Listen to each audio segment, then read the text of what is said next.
Welcome to the third lecture in the 2024 Spring Lecture Series at the VAC. My name is Margarita Iglesia, and I am Director of Landscape Architecture.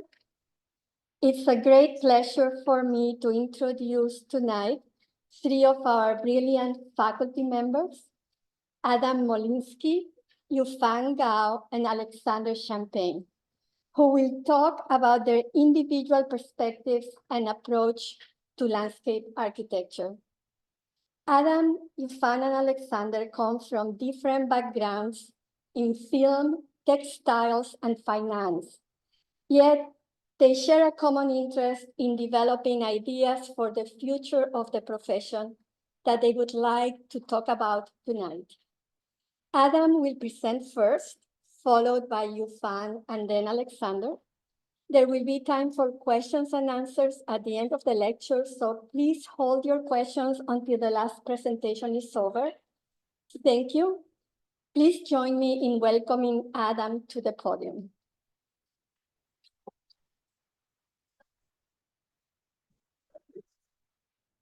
Thank you, Margarita. I'm very excited to talk to everyone today. Apologies if I go a little fast. We have three of us, so it's going to be a tight turnaround.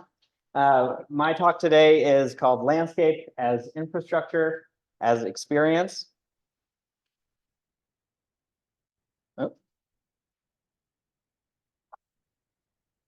Okay. So like some of you here in person and online, I actually started first in architecture, and before that I studied film. And I took some time off from architecture school and was actually working at a firm local to Boston, Cambridge called Single Speed Design. And this is a project I was working on called in Seoul, South Korea, called Songpa Microhousing. I also during that time spent some time in Beijing working for the artist Ai Weiwei. And I was there during a kind of unique time where he was out of jail. If you didn't know, he got imprisoned there, and he was out of the jail, but wasn't allowed to leave the country, but was still doing all this work kind of beyond China. So this was the 2012 Serpentine Pavilion he did with Herzog and de Meuron, which I didn't work on really directly, but I was kind of around when these people were and did weird odd jobs related to that. I also did things like this project called 258 Fake, which I think is still up at Harvard Art Museum. I'm not totally sure. It certainly was before, and I believe it was permanent. It's 12 monitors that are a display of 7,677 digital photographs, which were created with smartphones, arranged by theme. So cats, food, certain things like that. And the photos were taken between 2003 and 2011 on a popular blog that Weiwei had that kind of made him famous and then led to his arrest and shutdown. I also worked on this project was an installation of 1,000 tents along the Emscher River in Western Germany as part of an art festival called Emscher Kunst. But for me, the most important thing, especially taking time off during school and trying to figure out like where I really fit in and what path I wanted it to take. In Beijing at the time, there was a lot of really big projects happening like this CCTV tower by OMA and the National Center for the Performing Arts by Paul Andreu.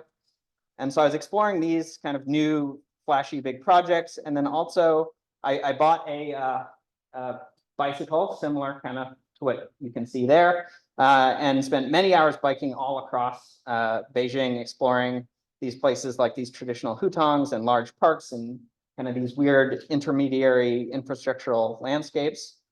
For reference, I lived out where that yellow X is. If you can see that, that is, if you don't know, Beijing is organized by ring roads, and that's the 5th ring road, almost on the way to the airport. So mostly taxi cab drivers and artists were living out there. And I would a lot of times bike at night or on the weekends all the way to the center to do something and then bike back and find all sorts of interesting things. Oops, I skipped something. And for me at that point in my career, what I started really noticing was these big monumental projects, for the most part, were sort of like something you took a photo of or a selfie in front of and then kind of moved on. They were very much kind of monumental objects to the everyday person. But these urban spaces I was biking through, like the hutongs or the markets or the public areas, were, and coming from as a filmmaker, which were more like a film, an immersive experience that you didn't necessarily want to take a photograph of because you were so in it. And this quote from Kuhani Plasma kind of sums up this feeling pretty well. The ocular bias has never been more apparent in the art of architecture than in the past half century, as a type of architecture aimed at a striking and memorable visual image has predominated. Instead of an existentially grounded plastic and spatial experience, architecture has adopted the psychological strategy of advertising and instant persuasion. Buildings have turned into image products detached from sincere existential depth and sincerity. And if you're interested in any of the kind of stuff I'm talking about, this is a great book. This is, I think, his more famous book, The Eyes of the Skin, Architecture and the Senses. And so I started to become really interested in not what does design look like, but what does it really feel like? And this is a much younger me here in Chaochangdi, this district where Weiwei lived. And these are all, this is artist housing and artist galleries designed by people like Weiwei and other artists and architects all living there. And to me, this architecture was still beautiful visually, but it was a little bit subtler and more of a full kind of experience that if you live there, really impacted your daily life in a different way than something kind of big and flashy. As a side note, this whole area I think has been earmarked for demolition, might already be gone, not totally sure. Kind of sad, but it is what it is. And then, so Ai Weiwei had done all these kind of massive landscape projects like this, which is in Zhejiang, China, that also were, I didn't get to work on, but I was kind of exposed to, and I started getting really interested in this kind of like what the effects of a large scale landscape. Also living there at that time, especially coming from, I'm born and raised in Massachusetts, it was the first time I'd really like pollution was something that hit me really hard, and the effects it had on your daily life. And so I became quite interested in all these things that large scale landscapes can do. And this is an example of a project that does such that. This is the Queen Elizabeth Olympic Park in London by Hargrave Jones, where I used to work after school. And this performs all sorts of environmental and social functions as a large scale landscape. And we know these big landscapes, they can improve air quality, they can improve water quality, they can enhance biodiversity, sequester carbon, phytoremediation, mitigate flood risk, deal with sea level rise. You know, that's a, you want to learn more about that, come to landscape architecture, we'll tell you all about it. But for me, what I got really interested in was how can these large scale infrastructural landscapes solve for all these very kind of practical environmental issues, while also like completely rethinking our daily lives. Because in China, I had realized how much of an effect these big scale landscapes had on your life every day. And so I then kind of became interested in this, like going back and forth between this giant scale and the tiny kind of intimate scale of the human body, which then led me to becoming interested in the kind of sensory experience of landscapes. And in school, when I was getting my MLA degree at Berkeley, I found I didn't have a lot of non-visual tools to design with. As a student, I found that a hard thing to experiment with. So I applied for a grant to study sound in public spaces. And I got a grant after graduation to travel to all these river delta cities where I researched sound in public space. If you want to hear more about that, come to BSA Talks on Friday. I'll be talking more about that. But today I'm going to show you just one example. And this is a project in Rotterdam, Netherlands, which is the Rhine Moose Delta, River Delta. And it's the Museum Park by OMA, who I mentioned earlier, but it's a very different type of project, much earlier in that firm's career, I believe. And this is a spectrogram analysis kind of diagram of what I was calling at that time like sound transects or sonic transects, basically a sound section. And now we're going to take a moment we're going to listen to this transect, and hopefully, especially for people in the room, you'll hear it in 3 dimensions. For people on Zoom, highly recommend headphones. That gives you a full 3D effect because it was recorded with binaural microphones. And there's some sort of abstract imagery to hint at other aspects of the sensory environment, but still kind of defocus our visual bias. So I'll play some of this now.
So running a little over time here. I won't be able to talk about this too much, but I'll go through some images here to give you a sense of a little bit more of the materiality, sense of space, light, etc., which I think is also quite rich.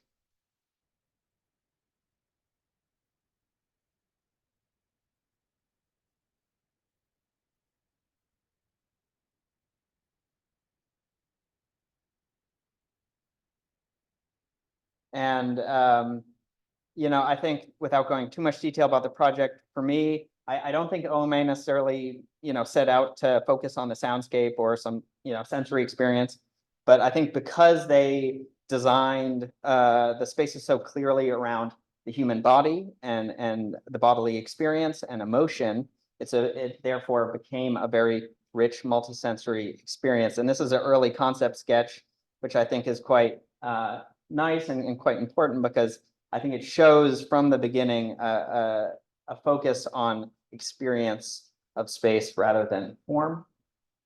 an early model that's also quite interesting. And their concept statement is, in short, the museum park is exposed to conflicting demands, serenity and sensation, movement and stillness, buffer zone and connector. And I think through all that, just from that beginning, you can see a real, that's where I think the richness of this program, this project came from. And here's another quote from Plasma. Authentic architectural experiences consist then, for instance, of approaching or confronting a building rather than the formal apprehension of a facade, of the act of entering and not simply the visual design of the door, of looking in or out through a window rather than the window itself as a material object, or of occupying the sphere of warmth rather than the fireplace as an object of visual design. Thank you very much. Sorry, I went a little over. Yufan will present next. Please welcome her to the podium.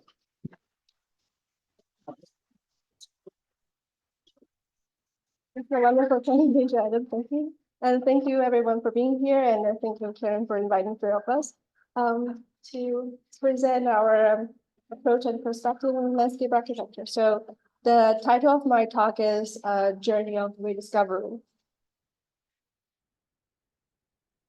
So during the exit interview at my former office after practicing as a landscape architect for over 10 years, I was asked the question about which project I think was most interesting that I worked on in the past few years. I didn't respond quick enough, or perhaps this particular project came to my mind that I was very afraid to admit it. So this project is the setting up of event tents for the head of trials. So it's not a real project, but my daily observation. So I have been very carefully documenting the lifetime of the tent on my daily walk to work, particularly the construction and the deconstruction of the tent. Sometimes I was waiting there as if I was a patient gardener waiting for a flower to bloom. I've always been fascinated by the formal implication or the trace of the folding of an event through time, imagining all the possibilities, probably more than any of the fixed end product. For me, although none of those look like a design landscape, but it provided me with the most profound landscape experience. So as Marietta mentioned, I was trained as a textile designer, and I still do design textiles. So this is some of the work that I recently did. So in the design of the textiles, I was looking for patterns on the earth, get inspiration from micro to macro, from everlasting to ephemeral patterns on earth. And I co-founded our independent practice, Studio Gangbian, with my partner. Our studio explored the nuances in the relationship between nature and non-nature, landscape and architecture, and also pay close attention to the trace of time that shapes a place. One of our revisit themes is what we call interior landscape. So this is one project that we did involving the crafting of distinctive experiential scenarios through curated collection of objects. And this kind of experience and the arrangement of the object allow for spontaneous appropriation, and we document the trace after the event happened. So I would say, echoing the sensibility of the unfolding of the event of the tent at the head of the trails, the spaces that we create embrace temporality, change, and the trace left behind.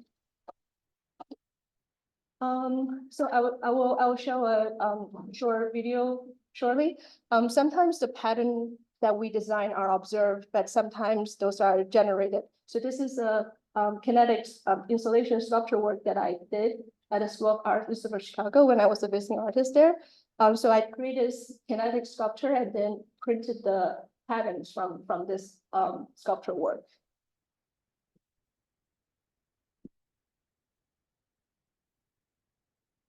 So again, I was more interested and fascinated with the ever-changing of a pattern than actual print of the textile.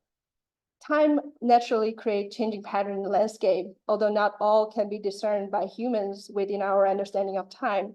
Motion here, on the other hand, accelerate the process and compress the facets. It's therefore become a spatial generated activity, either quite literal in this case, when the space is in motion and the viewer is steady, or in a more traditional landscape experience, when the landscape is steady and the person is in motion.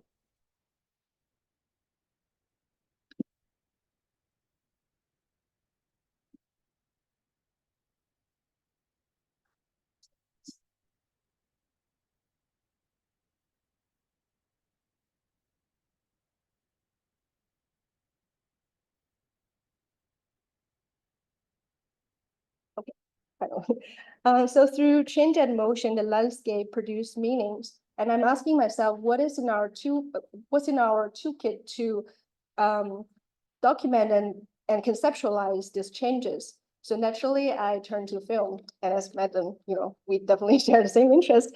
But I also want to backtrack for a moment to showcase a few images from photography series called Windowscape Wonders, and in the imagined urban nature through reflection that we do in our studio. So here, the interior and the exterior spaces are collaged into one space through window reflection. So the landscape here is not a static scenery, but where everyday life happens and where everyday life unfolds. So through this exercise, we look for unexpected encounters, ironic dispositions, or unusual use of spaces. And these spaces continue to be a source of information for the three main themes that we explore in the studio. One is urban nature, the second is interior landscape, and the third one is exterior room. This exercise, again, works against our urge to immediately respond to the problem of a site and to find a design and to rush to a design solution, but rather it helps us rediscover a landscape and rediscover a site. So through similar lens, I want to talk about the filmic way of documenting and conceptualizing a site, as mentioned earlier. So this is one example. There's a project in Broadway Junction in Brooklyn, New York. So this is a filmic documentation of the site as a step prior to the actual design of the project.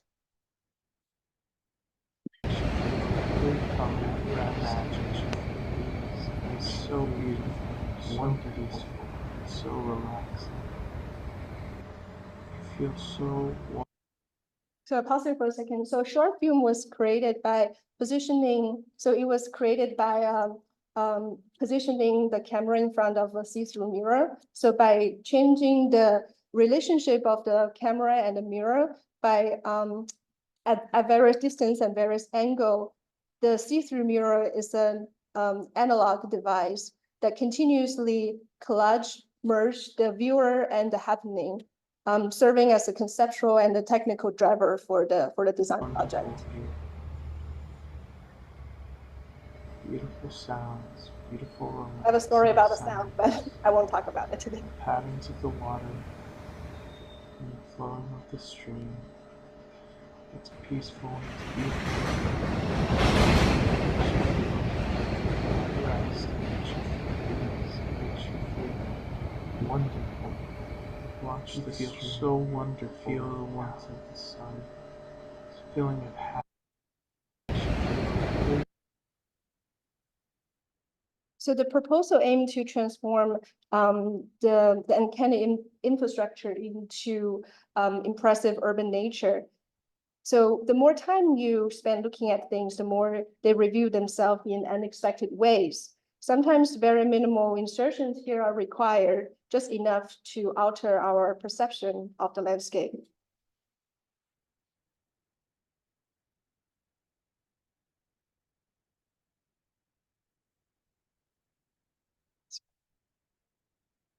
Another. I'd like you to I'm going to capture it. Sorry.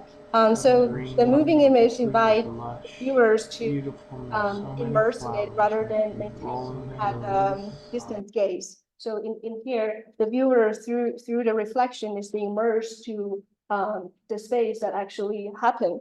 And the films offer the opportunity to document this landscape in constant transformation and also enable the viewers to access and possess the space. So in this way, it also transcends the polarity between nature and artificial, which is a common theme that I research on. And I want to show an intermediate architecture studio that I taught here with my partner at the BAC. So we continue to explore this filmic way of documenting and conceptualizing a site. And in this time, we focus on creating an exterior room, one of the themes that we explore. And this is the design of a nocturnal building situated in Central Park in New York City. The theme of the studio was night.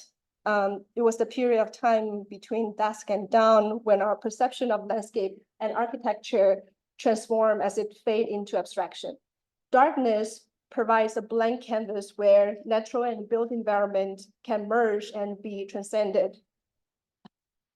In our studio, the students were asked to use film to document their authentic observations of 5 themes: city, flora, fauna, sky, darkness, and time. The student learned to establish here a conceptual framework that would guide the creation of form and space. From a series of abstract rooms to a final proposal of a nocturnal building, students embrace night, which alters the sensorial and the material hierarchies, and also provide a new way of rearranging the order of reality that we experience at daytime.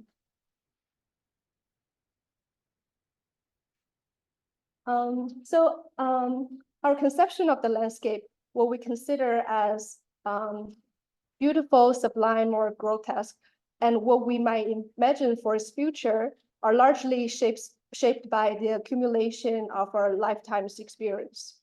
These experiences are sometimes based on our primary observation and other times on the knowledge of the world provided by others, like writers, visual artists, filmmakers, and musicians. As landscape architects, what we have in our power, we have the potential to contribute to this bank of experience, not only by building something new and wonderful, but also by influencing the perception of the landscape. I will be offering our elective class here at the BAC called the Reimagined Nature, Landscape Aesthetics, and Experimental Media to further explore this topic. So I want to close this lecture by thinking about landscape similar to found object, or what we call found art, created from items or products not normally considered materials from which art is made. I wonder, can landscape architect also work with found landscapes? So those spaces are, the found landscape are the spaces that had no counterpart in traditional landscape, awaiting for a new aesthetic reading. This approach offers a new way of looking at our surroundings, allowing us to rediscover what we've already have, but elude our recognition and appreciation. Thank you. And please welcome Alexandre.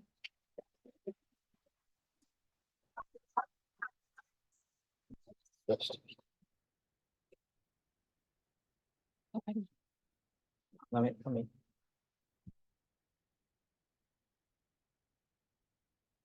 me.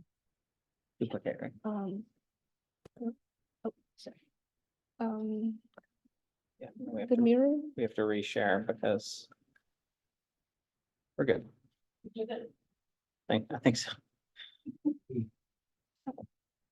Get that here. Yeah, this thing's.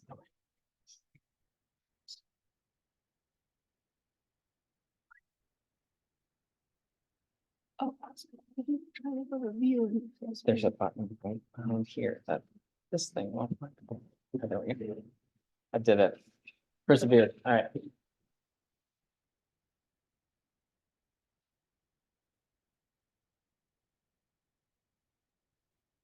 And now Thank you, Adam. I'm Alexandre Champagne. I will be talking about how we do landscape architecture and how we envision landscape architecture with my colleagues. When we prepared for this lecture, we felt a little bit like we were egagropilus, and I'm gonna show you what is an egagropil. Maybe you have no idea, but that's the way we felt somehow, and that's the way we think landscape architecture.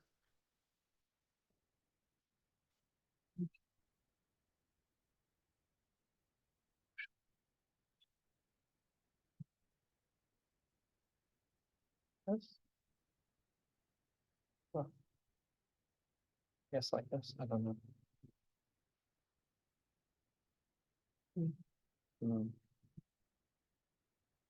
Oh, no. It's not open in Acrobat, so. Go to the next. Sorry. Oh, okay. This, that's what I did. Yeah, okay. Okay. Well, Oh, you clicked on it. Okay. All right.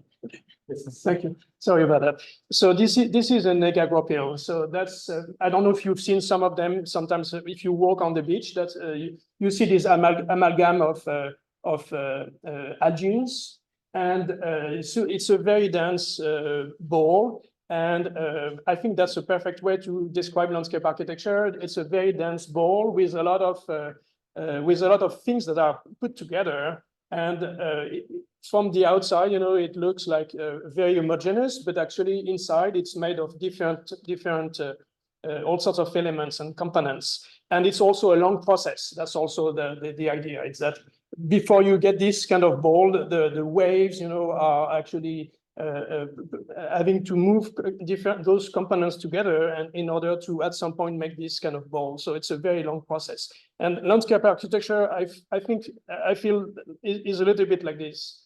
It's a good comparison. It's complex, and if you just think about this idea of technicity, for instance, the way we handle this idea of technicity in the words of Heidegger. So technicity being this process that is approaching existence, and the way we apprehend existence as a technical process. So not necessarily discussing technology by itself, but mostly the way we proceed with the world around us, as something technical, something that is made of step 1, step 2, step 3, a way to arrange the world, a way to put things together.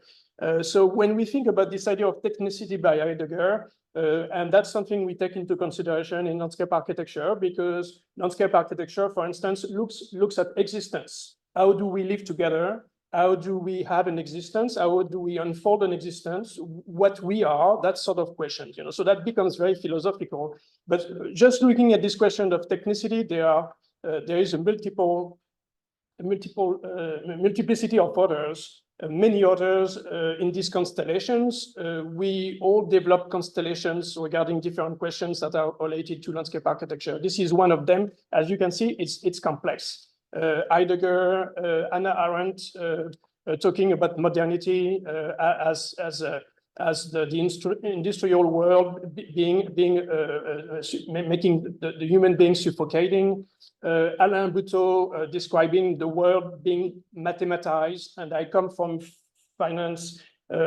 financial analysis. This was my previous work before, and so mathematizing the world was kind of a basic daily practice, But Alain Buteau make this critique of the way we mathematize the world, the way we reduce problems to the way we see problems and solutions only. Then this technological question is also related to the distress that Michel R. describes, and reactions to it with other philosophers such as Henri Maldinet, talking about the openness, trying to understand how human beings actually get into contact with the reality of the world? How do they develop this relation with the being in the world? Catherine Grew also developing a reaction to this to modernity and placing the subject on the horizon again, kind of a human-centric approach. While Jacques Rancière, another philosopher, is talking about the emancipation, looking at the way to emancipate everybody and everyone, and move from the situation of being a spectator to being engaged and adjunct in our existence. So anyway, this is a constellation that talks about technology, technicity, the question of technology, how to react to it, how to foster a better way to develop the landscape in which we dwell. So that involves also questions of ontopoetics and some other ideas such as the ecological democracy developed by Randolph Hester. This is complex. And if we look at the way landscape architecture has been dealing with social interventions, social issues, it's also quite complex. During the 19th and the 20th century, most of the projects that have been developed based on an applied science approach, not so much driven by human ontology, but by data. A scientific approach that looks for problems and try to find solutions. So always this kind of dichotomy, problem and solutions. In the end of the 20th century and early 21st century, there's been some other approaches that have been developed that kind of go away from the applied science, and I call them intermediary approach, such as participatory projects, urban citizenry garden, and the model developed by Randolph Hester, which is called ecological democracy. Those models are driven, humanity-driven. They are more. They are looking at these relations that exist of a human within the world. You know, so it's about listening. It's about designing. Together, it's about being and how to be together. It's based on processes rather than solutions. Participatory process, community process, and then lately another approach that is slowly making progress is an applied philosophy approach that is taking into consideration the ontological questions. What human beings are today in 21st century, what do they need, how do they define themselves, and it's based on ethical views and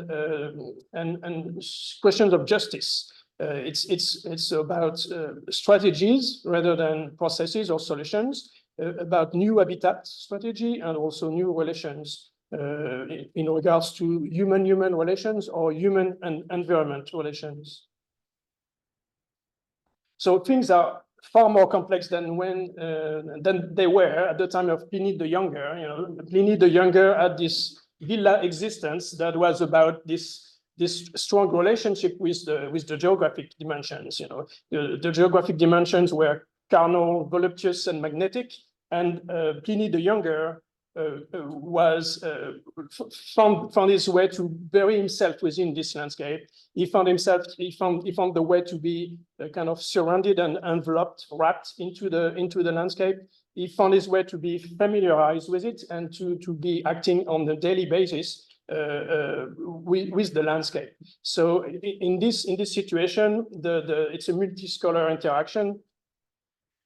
So Pliny is on the left. The little yellow square is the window. So if you read Pliny the Younger, the letters that he sent to his guest about his Tuscan villa, you have this kind of situation. Pliny is describing first the room that he has from the view that he has from the room, from the window. He's describing the bath. He's describing the courtyard. He's describing the garden. It goes further and further. The road, the village, and then the landscape, and finally the horizon. And so this multi-scholar interactions is a way for Pliny the Younger to do this act of depropriation, expatriation, which is about existere, meaning being ahead of the moment, not in the here, but already there. And so I want to raise a few questions nowadays about this idea of being there already, or being in this interaction with the environment. First, with this picture of Maidan in India, a place that has not really any program, but is left open and to the public, and people are creating all sorts of activities there. There is no program. Another option, another example of a desired path. A desired path has not been designed. It's by the designer. It's been designed by users. We are all designers. This idea is becoming more predominant nowadays. In architecture, two examples that I like to show is our work by Kirsten Geers and David van Severen, two Belgian architects that have been promoting an architecture without content. So once again, there is very little programmation in those examples, and it's for the users to actually create a program inside the space. On another side, I guess, architect Goa Segawa provides an architecture that is pedagogical, a place to establish relationship with the outside and to kind of anchor yourself into this relation. And then finally, another example that I like to quote is the lectures that are happening in the summer at the CAC in Canada, CCA, sorry, in Canada, and this idea of reorganizing common values together, as citizens coming together to share ideas. And that's the final example I have, the Berlin, the former Berlin airport, which is called Tempelhof, which is also a place that has no program really. It's open to the public. It's been open to the public, and the public is actually organizing the activities there by themselves. So as a conclusion, there are three philosophical concepts that are, I think, important in landscape architecture nowadays. They relate to this idea of selfhood and otherness. The first concept is the concept of openness. Openness, so it is a way of acting, a way of living, a way of, as an individual, being in a relationship with the world around, and that kind of. I can't explain everything here, but it connects to this idea of indetermination. So those end program space that I've shown you. A second concept that I think is important in landscape architecture at the moment is this idea of recognition through landscape architecture, through landscape, the spaces that we are designing in landscape architecture. We can provide the possibility for recognition. And so the space becomes some sort of a pedagogical space. And then the third concept is the concept of emancipation, which is dear to Jacques Rancière. And in this project, we use space. In this concept, we use space to reorganize the common values to which we all adhere or share. And that's the final recommendation that I have for landscape architects: undoing programming, and doing vertical knowledge, and doing technicity. And I will talk about this thing on Friday. Yeah.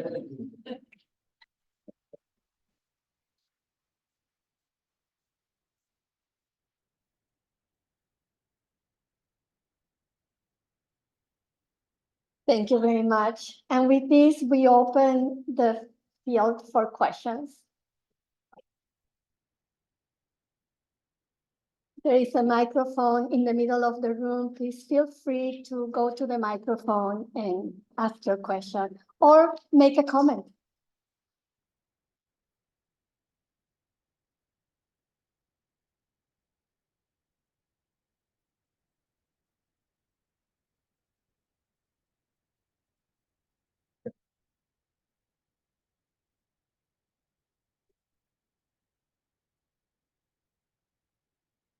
So my first question is for Adam. Okay. I really appreciated the presentation, and I was especially interested in your research about the sound of the interaction between humans and landscapes. There's a lot of footfalls and Yeah. and I'm curious how you have incorporated that notion of sight into your own projects, or for now, is it just something you're waiting? The notion of sound or sight? I think about the way architects and Yeah. a lot of landscape architects do site analysis as part of this. Oh, whole sight, studio. that's sight. Yes, not. And yes, sorry, okay. yes. Yeah. So generally, we're recording the conditions of sight through visual means. Mhm. You're adding this binaural Yeah. recording. And I'm curious how you've used that in your own design process. Yeah. as a way to kind of feed So those- I think site analysis is actually pretty straightforward. That, you know, I think through doing recordings and you can display them in different ways. I think there's a lot of experimentation to do with how to represent them, and I'll show some examples of this on Friday, where I think actually with the sound stuff, what I've noticed is that the first, for me, most important thing is making people kind of just interact and become aware of it.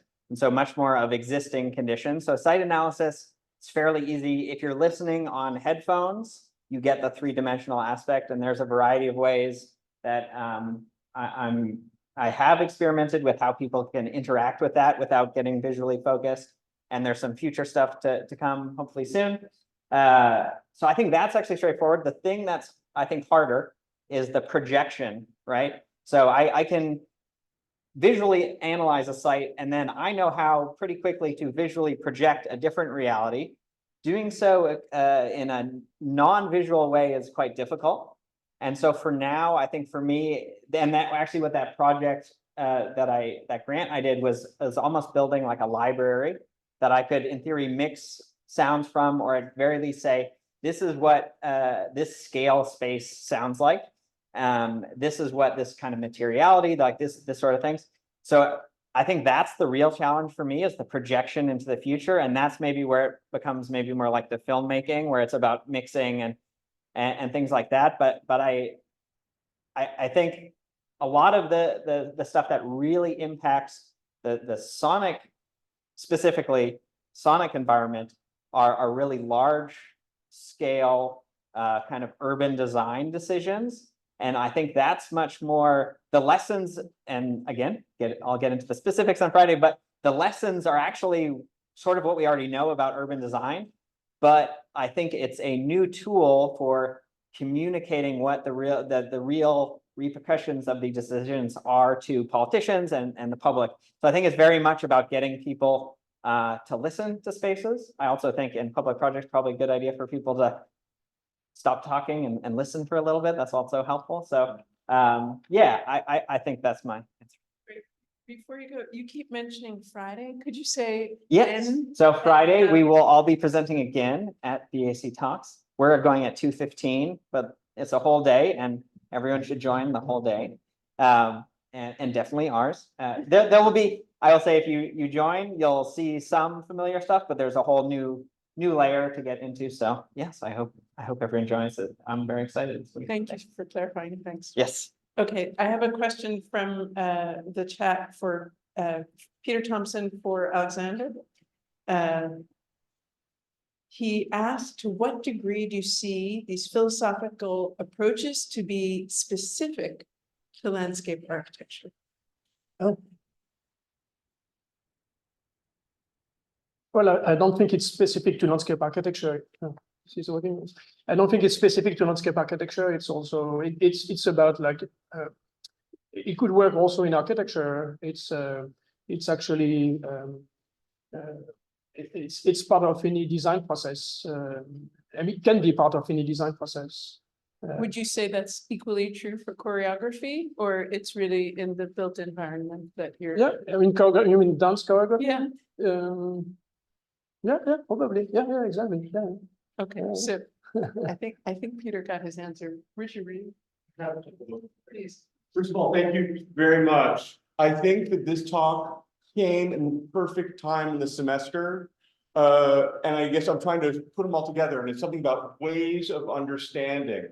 And I don't know if you all intended to sort of harmonize like you did, but it's three distinct approaches of understanding using landscape, using the landscape. And I just think that it's, I feel welcomed to it as someone with an architecture background. And I think that in the school, I think this is a very, very potent thing. Can't wait to hear about this class you're thinking of teaching on these things. And what I'm struck with as I'm pulling this together, Alexandre, just to clarify, this idea of the constellation, is that your constellation or the constellation? No, it's my constellation. Yeah. It's my constellation of others in regards to the question of technicity. I think that my challenge to myself and maybe to all of us is to assemble our constellations based on Exactly. what we We understand. should all have constellations on various topics. Yeah. Yeah, that's great. I'm going to draw mine. Thank you so much. It was great. All right, well, Adam, Alexandre, and Yufan, it's been a pleasure to really see what you do and how you do it and how you actually are working together, perhaps. It's amazing to see the teams that emerged. As I was picking up, for example, in Adam's case, in each of your case, you were pushing the boundaries of what is landscape architecture, who is landscape architect, how do you actually begin to connect with landscape and the human phenomenologically and through other frameworks as well. So, Adam, in your case, you push the boundaries of understanding what is the scope of landscape architecture by bringing the other dimensions of what we experience. Mm-hmm. We somehow ignore those things, right? Mm-hmm. So I think the auditory landscape that is part of everything and is connected. And you found in your case, you kind of challenged the boundary of, can this be landscape architecture? Can this not be? What are the material connection with what we consider that? So you blurred the boundaries that way as well. And Alexandre, in your case, as you point out here, how do you actually, who is landscape architect? And how do you recognize acts of landscape architecture? No matter who does it, not just the demarcation between landscape architect and the user, but that it is a collective process. So I commend you for really opening us up to these possibilities. And I'm curious, three of you, how do you work together? And what do you talk about in terms of these? What's the second part of the question? Are we together?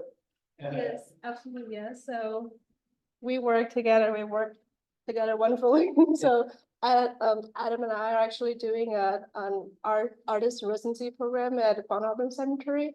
So I work before a project in the cemetery, so I know the site very well.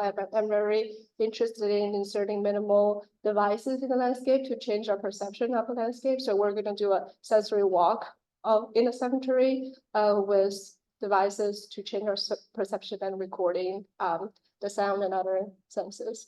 And then, we both have shared interest in film, so definitely think that's the future. And speaking of me and Alexandre, I think we both are very interested in, and I'm not speaking for anything, just like how I see the shared interest. I think we're both very interested in the indeterminacy in landscape architecture and the programming aspect. How can we create a space that is allow appropriation, spontaneous appropriation, and also how the space and the shape form on its own after how people use it. But that's how I see but I guess common ground. I think that the the way we the way we work with students is that we are trying to make them think, and we're of course there is in what we do, the three of us, there is I think the most important aspect of the work we do is to develop the creativity of the students, as acknowledging the fact that we are not preparing landscape architect to be like landscape architect 50 years ago, but to be able to become landscape architects for the future, to implement the future landscapes. So that means that there is we are trying to be on the edge, at the forefront of the new ideas that are not necessarily familiar to people as of today, but that can make an impact in the way the students that we are working with today will be developing the profession and responding to all sorts of issues in the field by themselves with the capacities and the skills that we let them develop by themselves. And I think also a fun fact, so me and Alexander share the same office. So I think we both really like reading or, the text and philosophy about landscape architecture. So we have the same bookshelf, and I'm very pleased to know that all his books I have, so I don't have to bring my books to the office. Yes, a lot of shared books. Yeah, I think we talked about the theme a little bit, but I think we all, I don't, maybe just by luck or maybe it's just influencing each other, but I think we've all are focused on the rethinking structurally the whole approach to the profession, and that just makes for, I think, always an interesting conversation, whether that's direct conversations or going to each other's reviews. I think for me, that's one of the most interesting things is seeing, especially if it's the same class taught by a different person in a different semester. I love seeing both of their approaches to classes, which are always different than mine, and seeing how that plays out. And then just doing this talk, I was excited, just like, ooh, I wonder what I'm going to see today. And so I think that's very much the kind of atmosphere. And yeah, it's fun. I have a question for any of the three speakers from Dustin. He wants to know, who's an architecture student, he'd like to know, as biophilic architecture becomes ever more relevant, how has it changed your experience of working alongside or with architects and engineers? Or has